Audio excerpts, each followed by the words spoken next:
Hello, everybody who's joining us today. We have a big group, so we're waiting for some folks to come on, but I'm going to go ahead and just get us started here and introduce myself and make sure everybody knows that they're in the right place.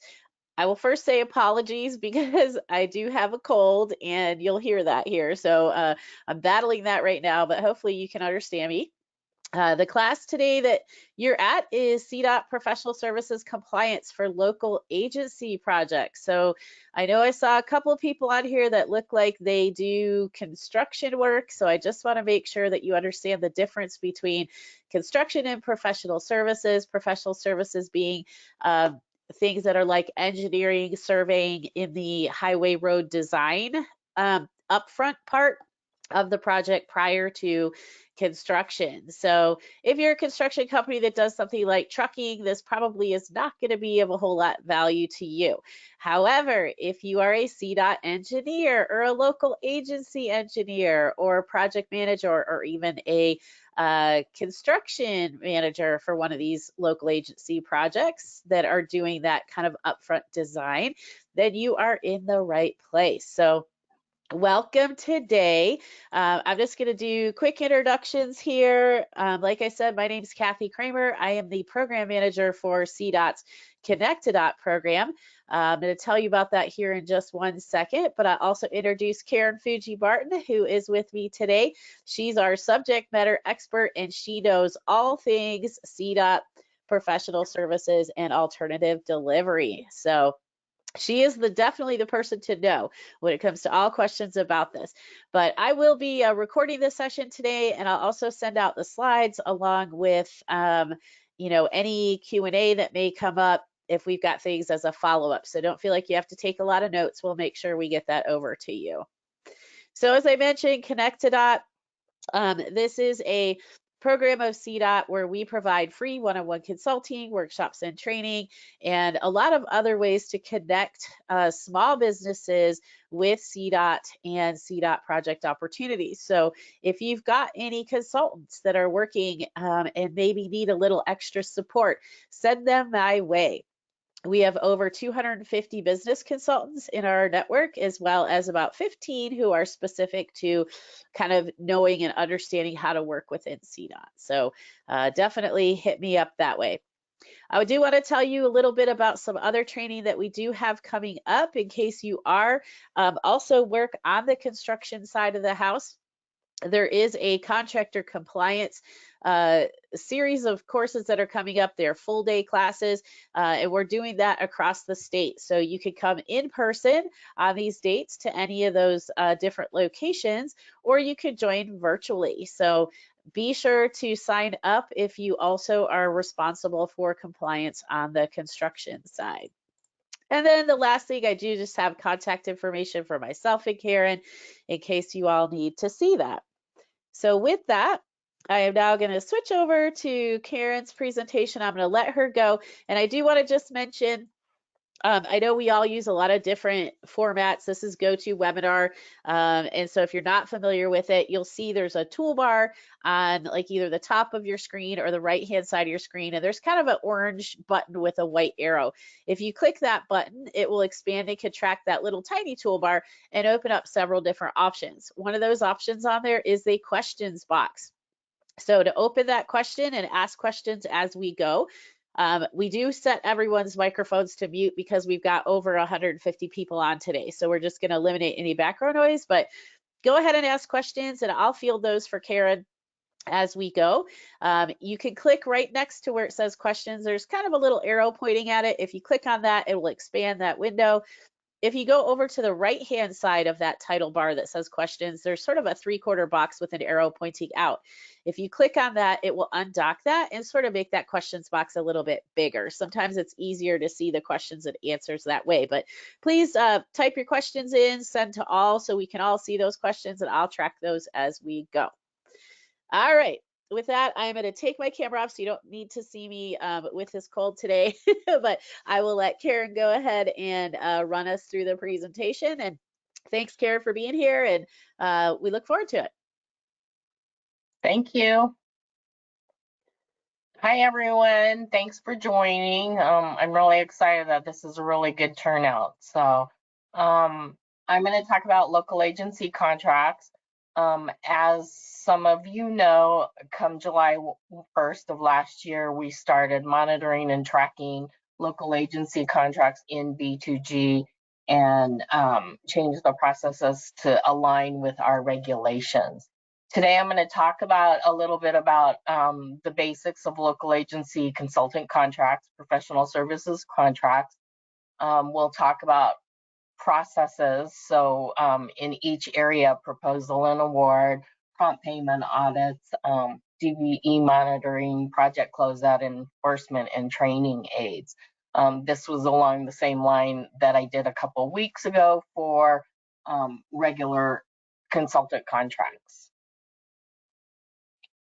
Okay, next slide. Okay, so these are just a few of our acronyms that CDOT loves to use. So you'll be hearing me talk about them.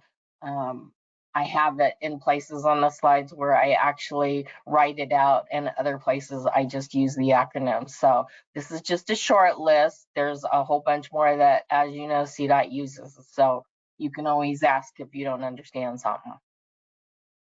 Next. Okay. The reason why we're tracking and monitoring local agency contracts and that we were supposed to is it aligns with the CDOT stewardship agreement with FHWA for the DBE reporting, and 49 CFR Part 26. For local agencies now, and I wrote this in there because the processes are a little bit different, because CDOT has, our agreement is through the IGA with the local agency, okay? And the local agency has the actual contract with the prime. However, for the DBE regulations, CDOT is also responsible for that. A contract, or the IGA, refers to an individual executed task order for an on-call agreement or a master contract for project or program specific agreements. Now, every local agency might be a little bit different and may handle contracts with CDOT a little bit differently. So that's why I kind of included project program specific. That's usually what a local agency contract is with their prime. It's on a specific project or program that they are working with. Other local agencies may have an overarching agreement called an on-call agreement.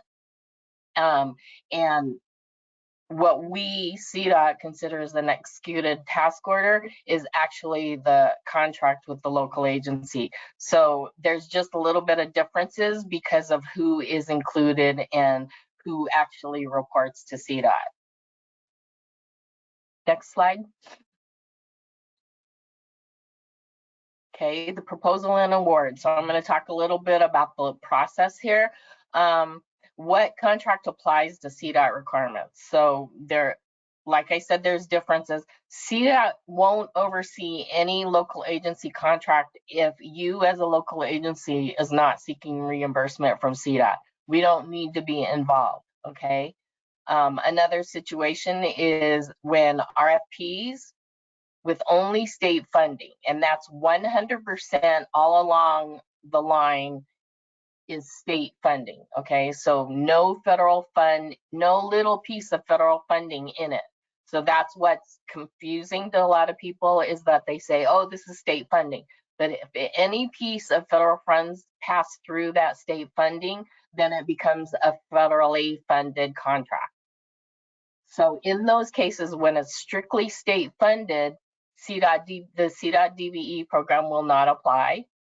And right now, we are not monitoring or tracking in our B2G Now software system, and it won't be monitored or tracked by CDOT Civil Rights. That in the future may change. We may put all local agency contracts into the B2G system, but right now we're not going to. RFP inclusions with FHWA federal funding pass through, however, will include DBE requirements, and will be tracked and monitored by civil rights and through the B2G system. The local agency DBE program contract requirements are, as you see on this link. You can click on that link. Every local agency, so you will receive with your RFP, the prime consultant will have to include an affidavit of small business participation form with every RFP, okay? And I will explain why down the road in the next couple slides. But every RFP is going to have to include an affidavit of small business participation, even if the DBE goal is 0. And that's because the proposing prime may use other DBE or small business firms that CDOT likes to see. Next slide.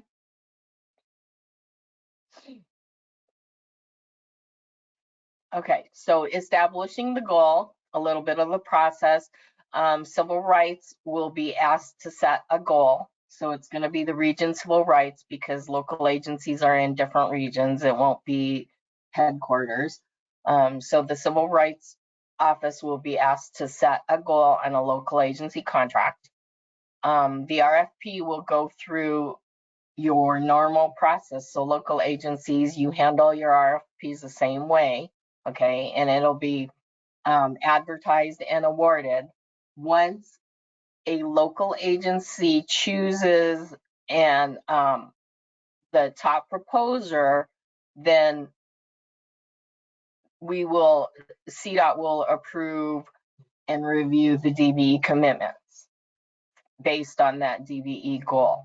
So the local agency will include this CDOT HQ DBE forms email in the award announcement, and that's what triggers CDOT to know that you as a local agency have chosen a top proposer, and that's when civil rights, so at headquarters, civil rights will actually look at the affidavit of small business participation at that time to make sure that the commitments are met for DBE goals.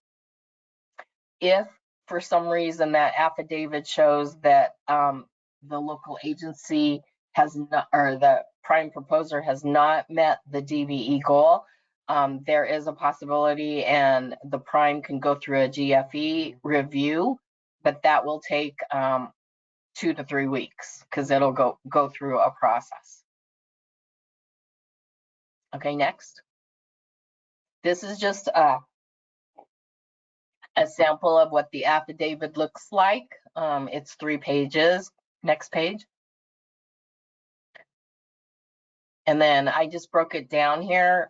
So the prime will fill out the project description, your not to exceed amount or your award amount, the contract goal, fill out the consultant information, be sure and know what your vendor number is as a prime proposer, okay?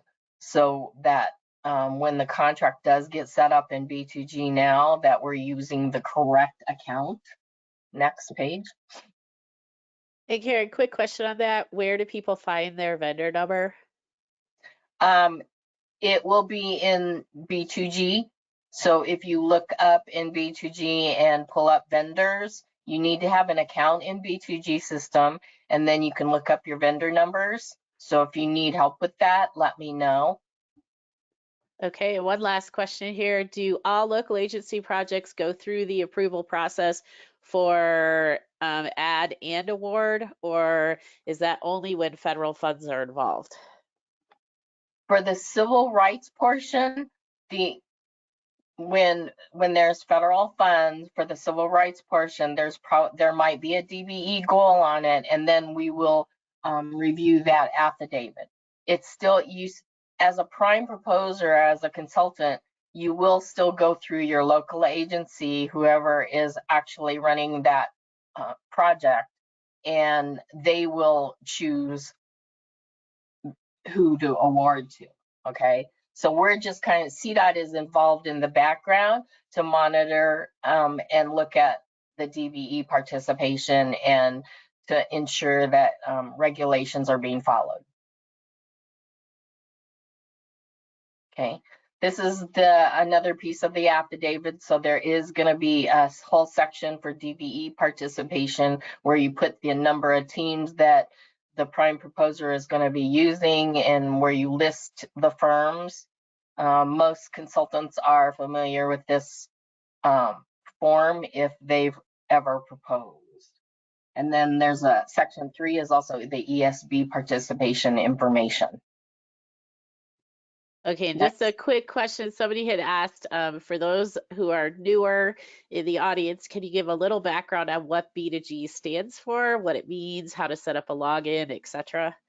Okay, so BTG now is a business to government software system that CDOT chose. It's a national system. They work with several DOTs along with other firms, but CDOT chose to use it because we didn't have a system to track and monitor DBE participation and the DBE goal and also prompt payment. So in B2G, what we do on the professional services side is you will report payments in the system of what you receive from your local agency. And then you will also report what you pay out to your DBEs. Okay. Now on the normal consultant process in there, and I'll talk about this a little bit more, but the normal process is that prime consultants are supposed to put all of their subs and vendors in. On the local agency side, all we're requiring you to do is to include your DBE so we can track DBE, okay, and prompt payment on that piece.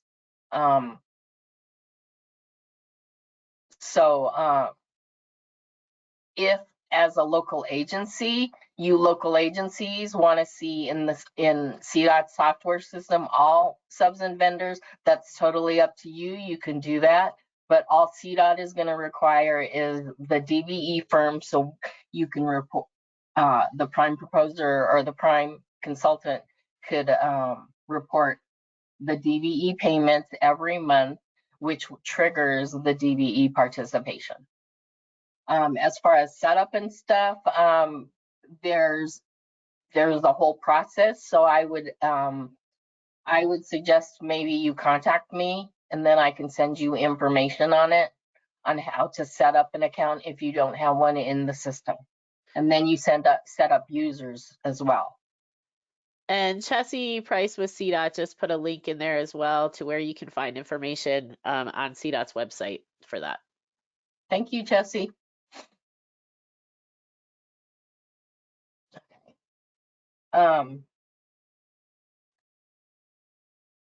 Okay, and then this is the last piece of the affidavit where you actually, the prime proposer actually has to sign this area. You can wet signature or use Adobe Track signature.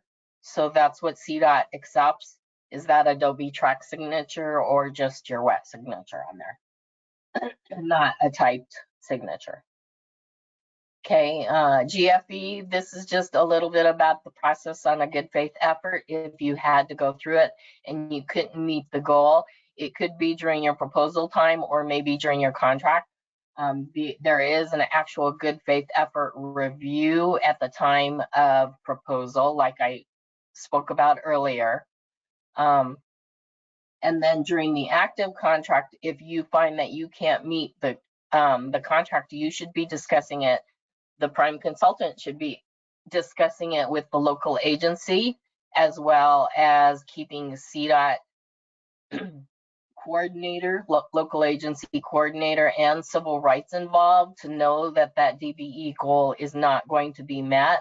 And then if you can't find other opportunities, there's a CDOT form, professional services modification request form, that can be filled out to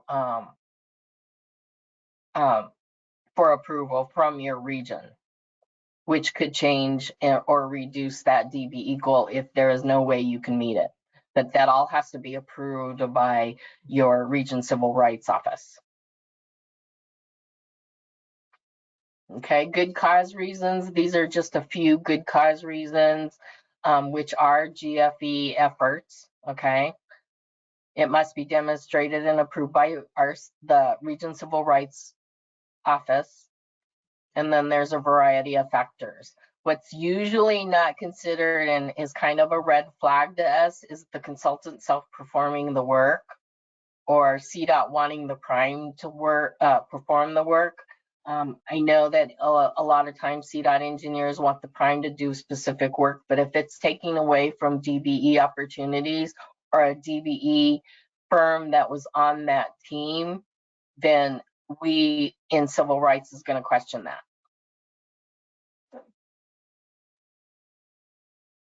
This is just an example of the form. Next.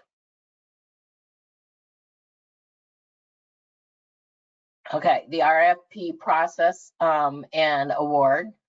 I've talked a lot about the affidavit of small business, reminding you this affidavit form is only used at proposal time. Okay, that's the only time it's going to be used is at proposal time.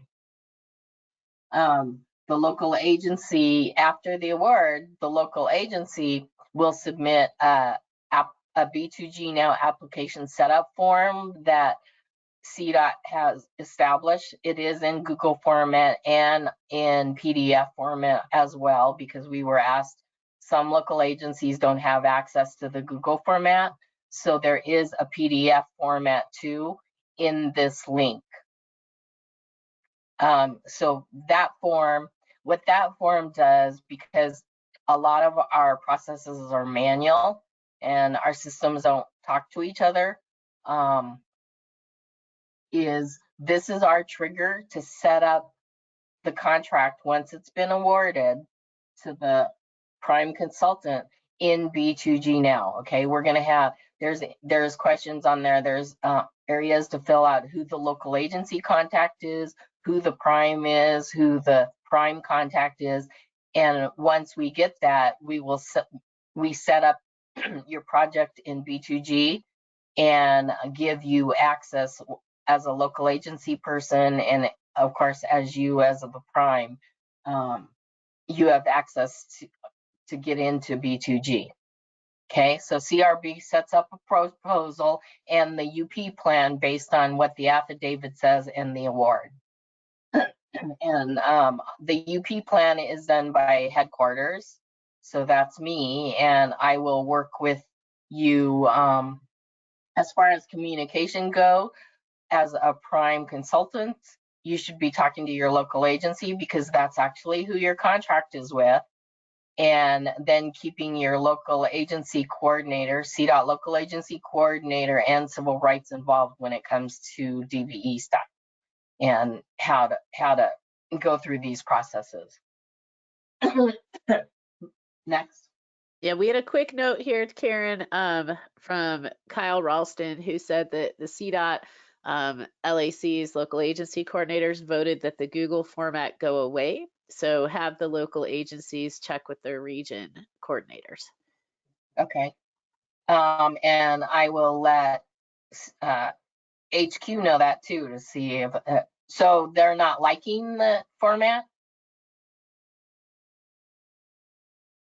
We'll have Kyle get back to us on that. Oh, okay. Okay, so this is a sample of the Google format, which, dependent on what is decided, may go away. There is a PDF format though, Kyle. Next slide. This is just the utilization plan in B2G. And just a little sample of what it looks like. And this is where, that's where you put in your percentages. Okay, comment. Oh. Okay, yeah, so contractor details, that's where you put your estimated amount at utilization plan time and commitment time. Okay. Okay, so common mistakes. I made a slide for this for every section. that I see after 3 years of working on regular consultant contracts. I found things that are always missing and that I have to go back. So this is wrong. Sorry, you guys. NTE amount in BidNet in comment section. That's on regular comments. Your not to exceed amount is going to probably be found in your advertisement by the local agency. Remember your B2G vendor number.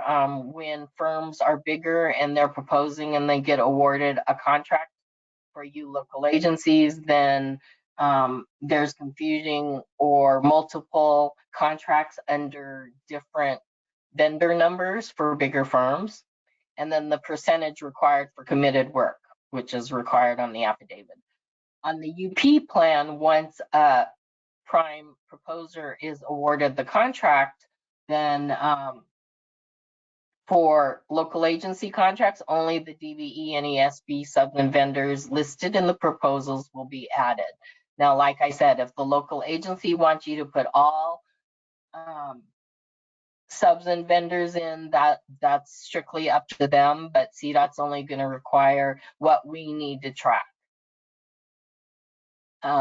And then the commitments of some vendors, so percentages. And then again, the wet or Adobe track signature. If that's not in there and you just have a type name, I will send the affidavit back. Next. Okay. Kathy, next. Oh, okay. Okay. Sorry, so, I'm out of lag. That's okay. So the next section that I'm going to be talking about is prompt payment audits in the B2G system. This is where you're going to do all your reporting as a prime consultant. And this is where the local agencies can also look. I'm sure you have your own way, local agencies, of how you're going to track payments, but this system will also report the DBE reporting. Okay. And real quick, Karen, but before you get started, someone just asked about DocuSign. Can that be used for digital signatures in addition to Adobe Sign? I would say maybe. I'm not familiar with DocuSign, but if it's a track signature and it actually, and it date stamps and everything, then I would say it's probably approved. We just don't. CDOT doesn't use DocuSign, and when we talked about Adobe Acrobat, it was a free site that you can sign into. So yeah, I would say yes if it's a digitally tracked signature, but I'd have to check into it 100% because I'm not familiar with DocuSign. Okay, and then one last question. And yeah, there was an answer there. It said yes, it's a tier 1 signature program, so that should satisfy the requirement like Adobe. And another question here, someone had just asked, is the B2G tracking a new process for local agency projects, or does it apply to previously awarded projects? No, it's new. It started as of July 1st, 2022. So any contracts that were awarded through the local agency should actually be set up in B2G. We have a little bit of a lag, and I've been working on a project on trying to get those contracts set up in the system. Like I said, our trigger in knowing right now is being included in that DBE forms and being included knowing that we have an award. And in the past one since July, we weren't in, civil rights was not included in that. So I'm working on getting any past contracts set up in the system so we can track and monitor them, because it was as of July 1st. Anything previous to that that was awarded, don't worry about. We didn't have that in the tracking system. So we're going to start as of July 1st, fresh of last year. Great, thank you. That's it for now. Okay. So the system, sorry, the system tracks prompt payment requirements, and that's according to 49 CFR. We also have the state statute too, which is the 7-day prompt payment. Okay, those tracked payments that you as a prime consultant is reporting in the system will show your DBE participation. So if you do not report any payments to your DBEs as a prime, your DBE participation is going to show 0. Okay, and that's what CDOT can go by. So I'm actually working with some firms right now because I found some contracts where there was no reporting. And so we have to go backwards, and I'm helping them to get up to date so we can show DBE participation and they've actually met the goal. For prime sub suppliers and vendors, you have to have an account with B2G. And I do have a manual that I'm updating, but I do have a manual that can be sent out. We'll talk about training aids later in the last slides. You will get an assigned vendor number if you set up your firm.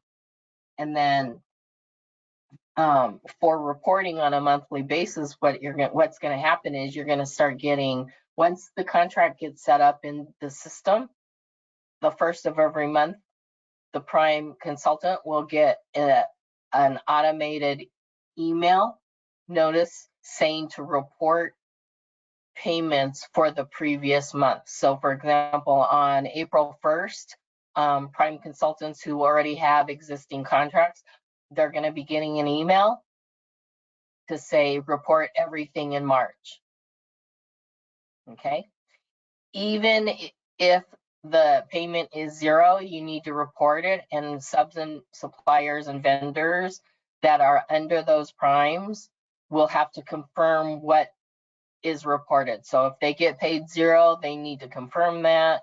If they got paid $25, they would confirm the $25, or there's an area where the sub or supplier or vendor can report a discrepancy. Usually on discrepancies that are researched, CDOT is finding is usually when a prime consultant, for example, is reporting a payment for today, March 28th, but the sub will not get the payment until April 1st.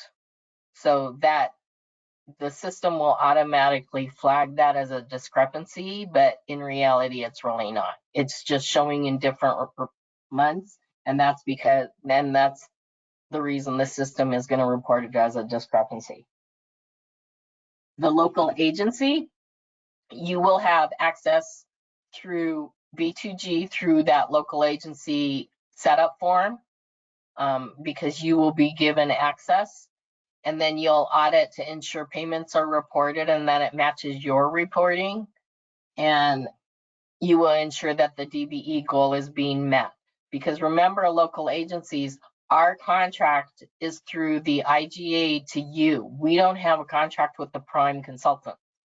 So you're still responsible for your prime, but we are responsible when there is federal funds and we're tracking DBE. You're still responsible to us because that money is flowing through. Next slide.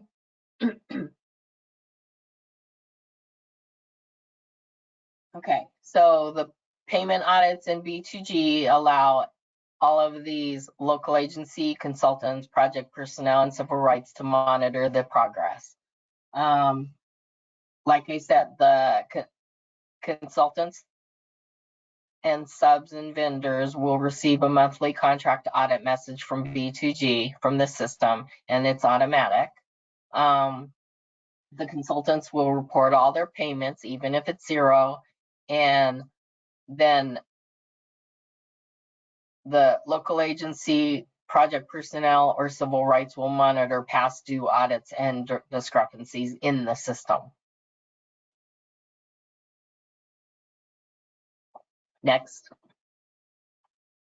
And I just had another question. Someone said, will CDOT provide B2G Now training in the future? Yes, I can, or we can have one-on-ones.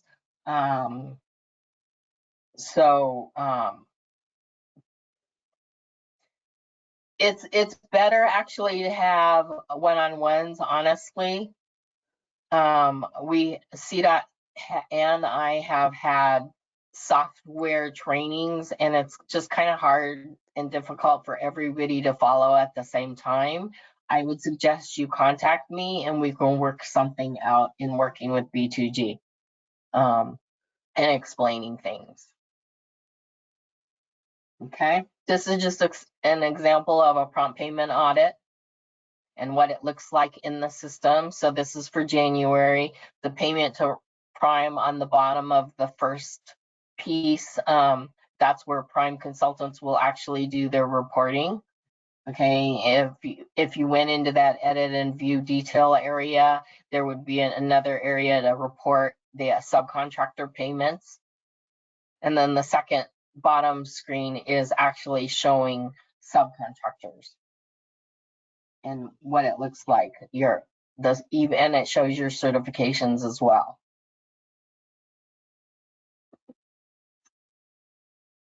Common mistakes in B2G, there is for Prime consultants, there is a final audit box. So after you've paid all your payments, including the final payment, you can check that box. That stops the audits. And it also triggers civil rights to know that the contract is closing. Okay. Another problem, like I've mentioned, is reporting your zero payments or confirming the zero payments. A good note, and you will have to email or put a message through the B2G system when you make an error on your payments. If you miss something, if you put the wrong number in, you are going to have to contact civil rights because consultants cannot edit payments once you put your original payment in there. Okay, so civil rights will have to go in and correct that information.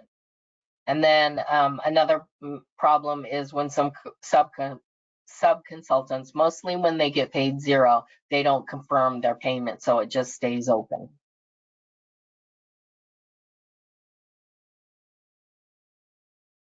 Okay,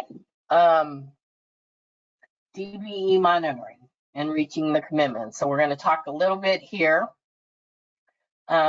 This slide just shows the difference between DBE goal and DBE commitments, because you hear me always talking about goal and commitments.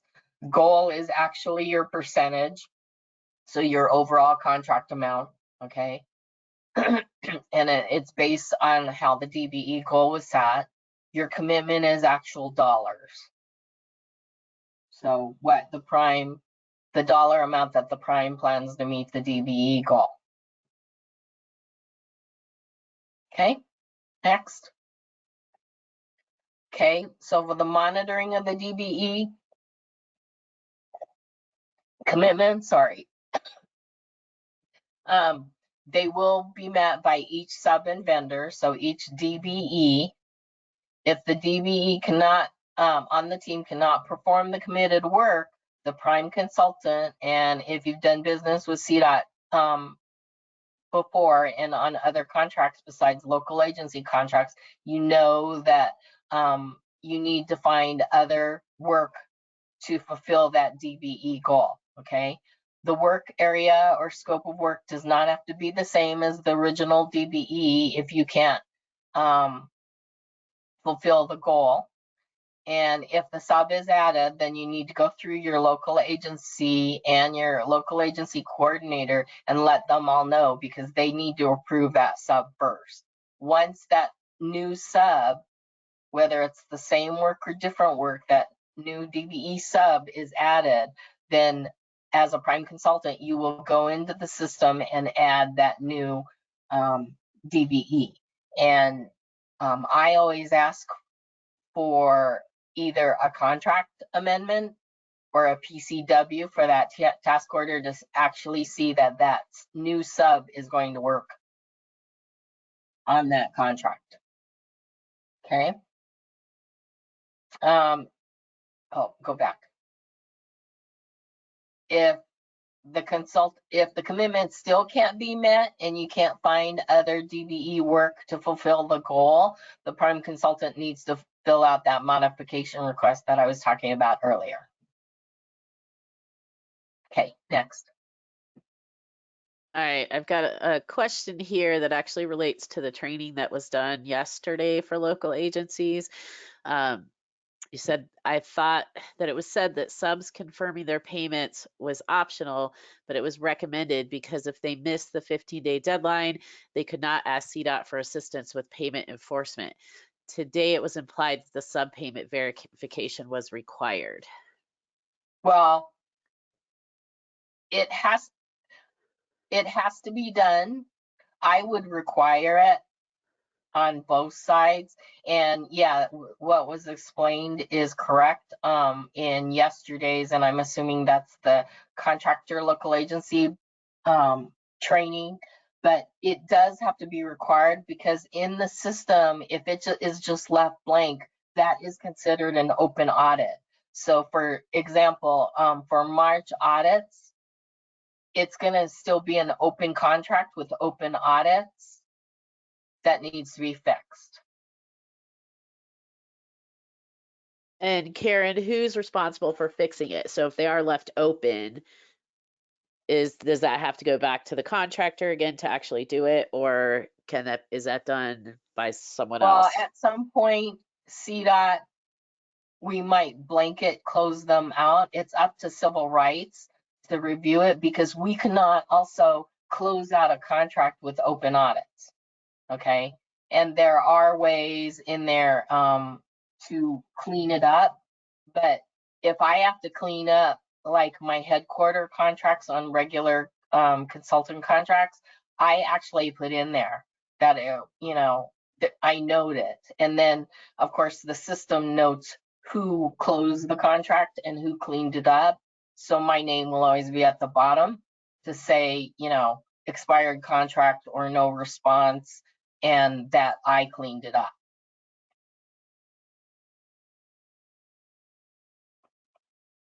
Sorry, I went crazy with my mouse, and so I'm trying to catch up to where we were.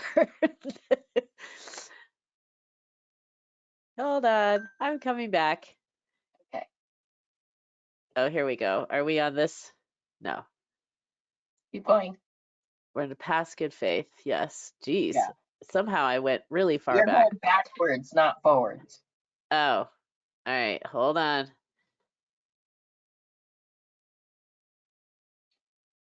This was our slide, right? Yes. Yeah. Okay. So, and this is just an example of what the system looks like. It'd be under the compliance audit summary, and you're looking at your goals. The top right corner, the percentage credit, you can't necessarily rely on that because that combines the DBE and ESB goals together and consolidates them. So what you need to do is actually go into the tab and look at your goal types for credit. So in the middle, it says for credit to DBE goal. So there's a 15% goal on this specific contract that you're looking at. And it still shows as 2.63% below the goal. So here you can actually see where your percent credit, the ESB goal is above what is stated in the system, and because it combined it, it shows as 19.9% in the green, so good. But in reality, it's really not because the DBE portion is still 2.7% below goal. Okay, next. Okay, so the modification request form, the prime consultant will submit the DBE participation plan modification form to the consultant. There's a piece in there for the consultant, okay, and the project personnel. the consultant will fill out their portion. So for example, if you as a prime consultant couldn't meet the commitments for a specific subconsultant, we want a chance for that subconsultant to be able to comment. Okay, so there is a section on the modification form for the subconsultant to put their comments in. Now, in saying that, the subconsultant only has 5 days to process the form. If for some reason the subconsultant does not want to fill out the form or submit the form will go forward, and then the local agency project personnel completes their section and will forward it to the Region Civil Rights Office for approval or denial. Okay, and then this number 4 is just an area where civil rights will go in and change the DBE goal and dollar amount for a new commitment if something is changed and approved. Next slide. This is just an example of the form. So the first part is filled out by the prime consultant. This section 3 is the sub-consultant review. And then it goes to the CDOT project engineer for review or coordinator. This form is, there's only one modification form, so we make a form for the local agency group. So this section 4 would be the project manager from the local agency if needed. Okay, and then civil rights.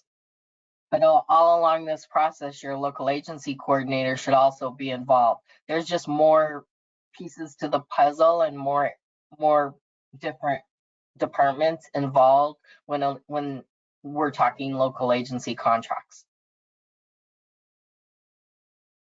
Okay, and this is just a little bit sectioned off here. So this is the prime piece. Next. Someone did ask, what happens if the region civil rights officer rejects the form? Then you will have communication with them and talk it out to figure out how to resolve the DBE commitments and what needs to be done. So that would be a discussion with between the prime consultant, the local agency, the CDOT local agency coordinator, and civil rights. So everybody involved that wants to be involved. Local agencies, it's up to you if on the DBE portion you just want to be copied in. It's totally up to you as far as communication, but CDOT wants to make sure that everybody that wants to be involved in the process should be involved.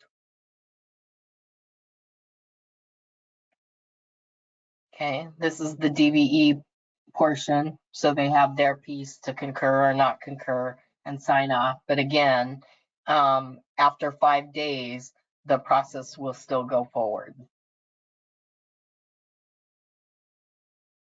Okay, and that's the last part. So real quick before you get to CUF, someone had said when adding subs to B2G, if a firm is both a DBE and ESB firm, does B2G allow the user to specify which category the sub participation should be applied to, or can both categories be chosen? No. So right now, everything, anytime a firm is used, you should be checking DBE. Okay.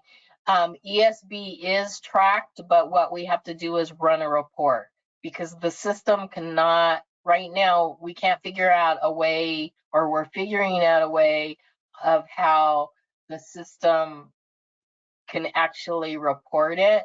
It is tracking ESB participation, but unless the goal is the same for both DBE and ESB, it causes problems. So if a firm is DBE and ESB, just check DBE. like I said, if we need ESB information, what we do is go and run a report. Good question, though.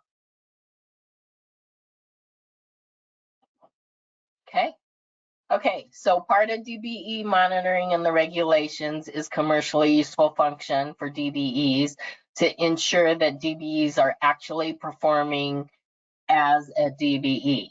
And if you want more information and more detailed information, you can always go to 49 CFR Part 26 and read up on CUFs.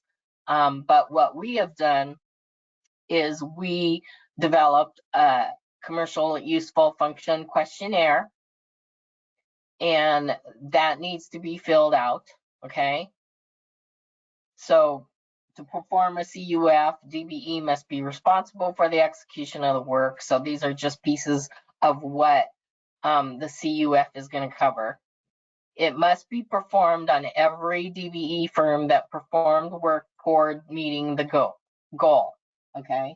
What that CUF questionnaire says in the directions is that on consultant contracts, you should be filling out the CUF form between 35 to 50% of completed paid work. We found, unlike the contractor construction side, that if this form is filled out at the beginning of the contract, that the questions really can't be answered correctly. So between 35 to 15% of the completed work, and when you pay them, that these CUFs should be filled out by the prime. Okay, next slide. Just a sample of the CUF form. And I know for some of you, this is all new, so be sure and contact me or question it, okay? There is a prime consultant and a project manager section on it. And then, of course, sign it with the Adobe or that DocuSign if that's trucked. And Karen, somebody actually asked if they can get a flow chart showing which forms are to be filled out and when and who's responsible for filling them out. And you have that on a slide coming up, right? That's got the, Yeah, okay. that's in my training aids, and I'll let you guys know. And we'll talk about it. I'll even show you because I have a slide there. But I do have a process flow with explanations on who's responsible for what. So I'll talk about that in a sec. Oh, sorry. Okay, common mistakes on DBE monitoring. No submission and approval of the modification form. So you haven't met your DBE goal as a prime consultant. And hold on. You haven't met your DBE goal as a prime consultant, and there is no modification form. So hopefully you are communicating with the Civil Rights Office though, or through the Civil Rights Office. Another mistake that I find is in filling out the form when it asks for a master contract number. Civil Rights is talking about the OLA number, okay? So it's actually it's not an OLA, it's an IGA number, and it's your 331 number. Okay, so your IGA number starts with 331. In the B2G system, you're going to see it as an L for a local agency, 331, and then the rest of the number. Okay. Another issue is that no CUFs were completed during the contract. If that happens, and I'll be talking about this in a later slide during the closing process, Civil Rights will be requesting CUFs. And then again, the wet or Adobe Attract signature is needed. Oh, okay, so next, project closeout and enforcement. So we're going to talk about that.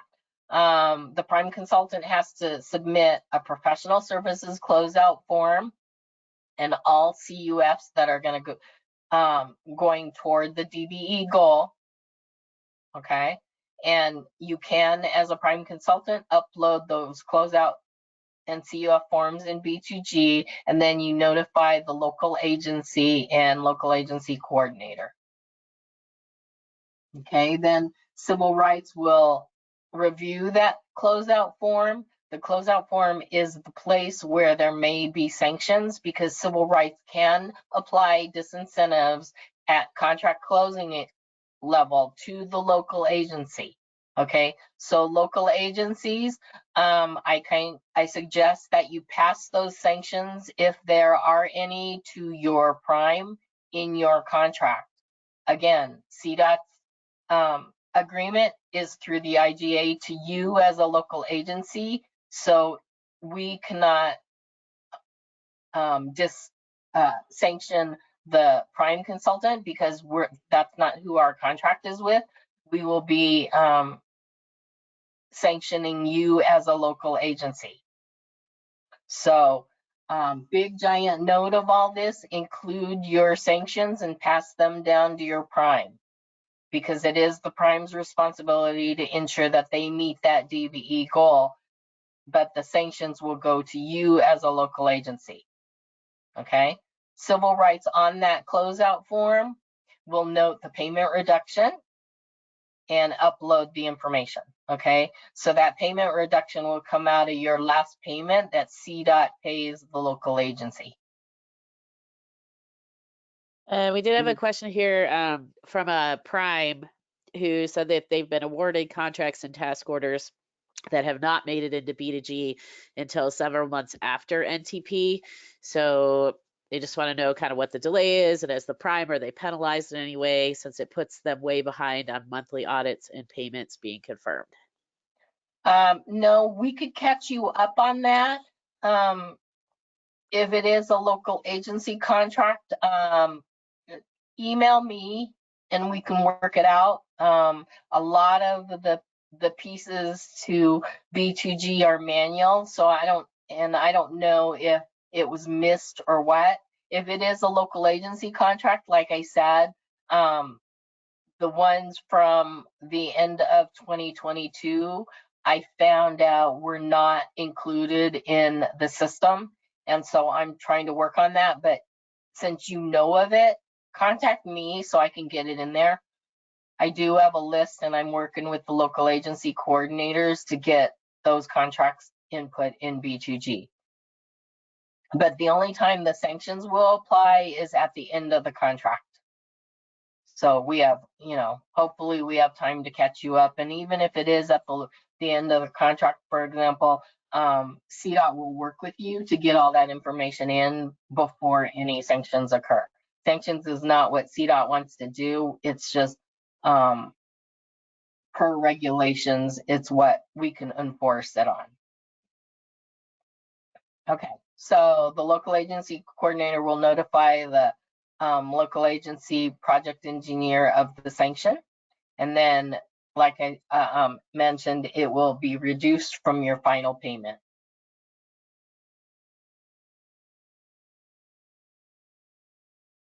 And then this is just per regulations, 49 CFR, what allows the enforcement. So termination of the contract, disqualifying the contractor from future bidding.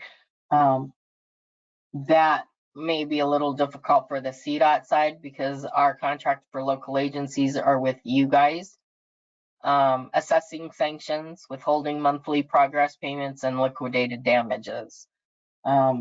And then the penalty sanctions, so civil rights will determine that information. And that's why I stated that as a local agency and as a prime consultant, you should be communicating with the Civil Rights Department so we know what is going on during the life of the contract.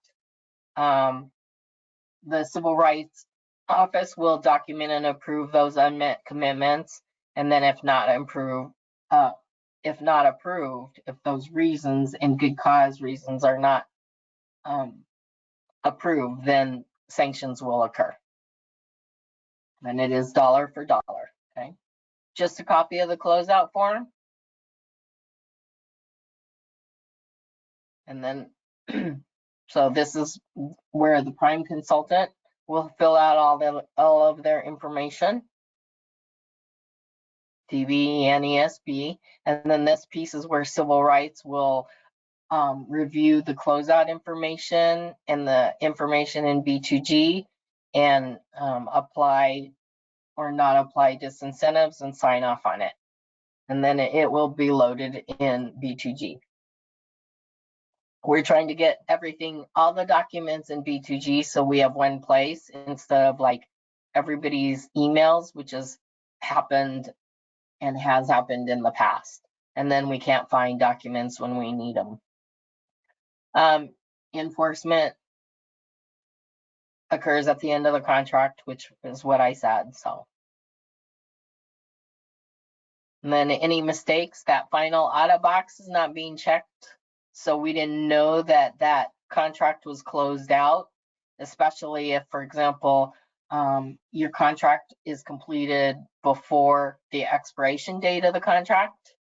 We're not going to know it, but if you, as a prime consultant, if you check that final audit box, your audits will stop, and that triggers and gives civil rights an idea that, and the local agency coordinators, that that contract is completed. And then that the closeout form was not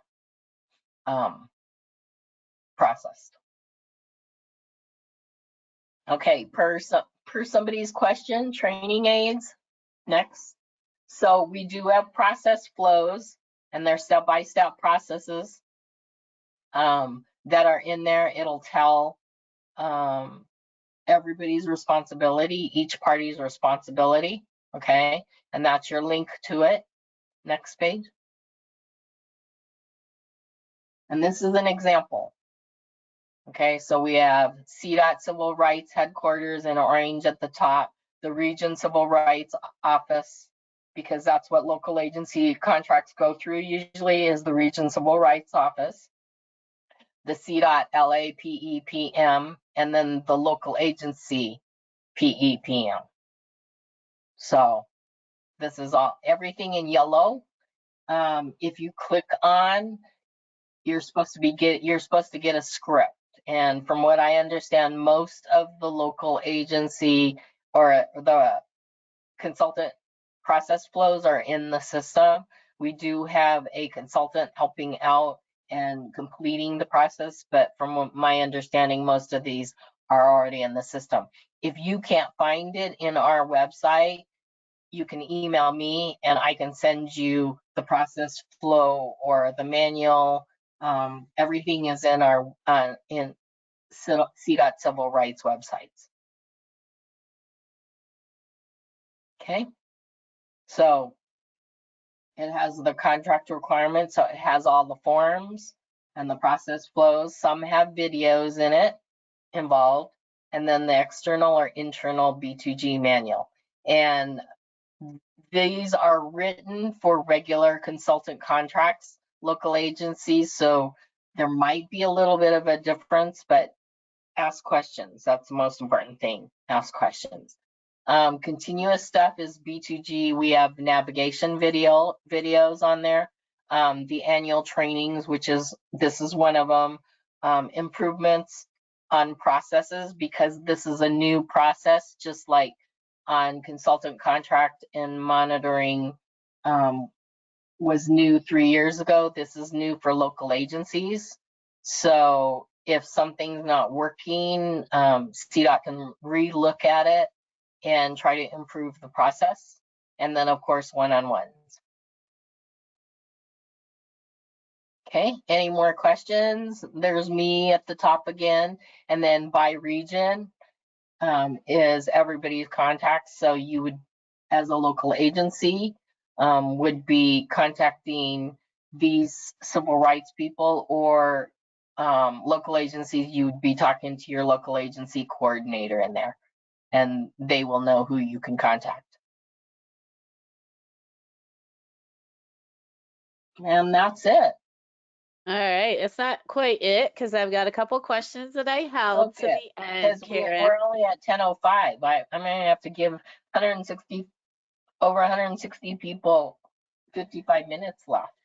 Yeah, you cruised through it, which was good. But we do have a couple questions I was just holding to the end. If someone had asked, will the Prime receive an automated email notification to submit project closeout forms after the final audit is noted in B2G?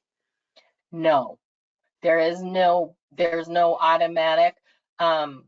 So because there's a lot of the B2G system that can't be done per CDOT processes because it is a national company that provides service to a lot of different departments.